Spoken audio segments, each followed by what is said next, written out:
Hello दोस्तों। मान लीजिए कि आप एक ट्रेन में आराम से सफर कर रहे हैं और वो ट्रेन 100 किलोमीटर प्रति घंटे की रफ्तार से दौड़ रही है, लेकिन आपको अंदाजा भी नहीं कि महज कुछ 100 मीटर आगे लोहे की पटरी बीच में से दो हिस्सों में पूरी तरह टूट चुकी है। अगर ट्रेन उस पर से गुजरी तो पलक झपकते ही एक भयानक हादसा हो जाएगा। लेकिन तभी कड़कड़ाती ठंड में हाथ में एक टॉर्च लिए रेलवे का एक जाबाज कर्मचारी वहां पहुंचता है, जिसके पास ना तो कोई बड़ी इंजीनियरिंग डिग्री है और ना ही कोई हाईटेक मशीन। वो सिर्फ अपने सूझबूझ से सैकड़ों मुसाफिरों की जान बचा लेता है। सुबह का समय था, चारों तरफ घना कोहरा छाया हुआ था और कड़ाके की ठंड थी। जब ज्यादातर लोग अपने घरों में रजाई में सो रहे होते हैं, तब रेलवे ट्रैक में भारी भरकम औजार लेकर पटरियों की सुरक्षा जांचने निकलते हैं।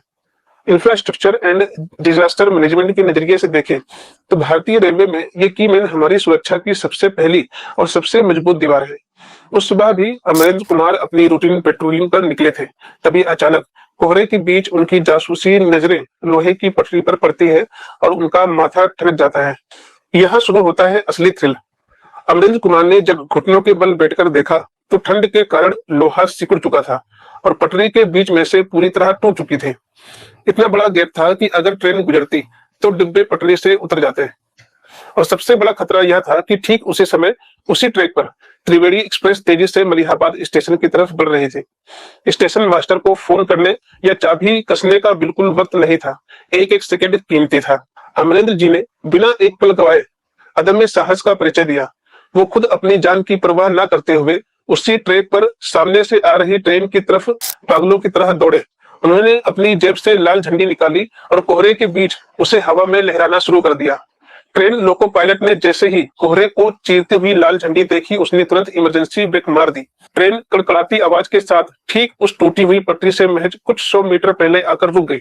सैकड़ों यात्रियों की जान बच चुकी थी। जब भी कोई रेल हादसा होता है तो पूरा देश सिस्टम पर सवाल उठाता है, लेकिन आज हमें इस मंच से अमरेंद्र कुमार जैसे ग्राउंड लेवल हीरोज को सलाम करना होगा, जो बिना किसी बड़े क्रेडिट के दिन रात अपनी जान हथेली पर रखकर करोड़ों भारतीयों का सफर सुरक्षित बनाते हैं।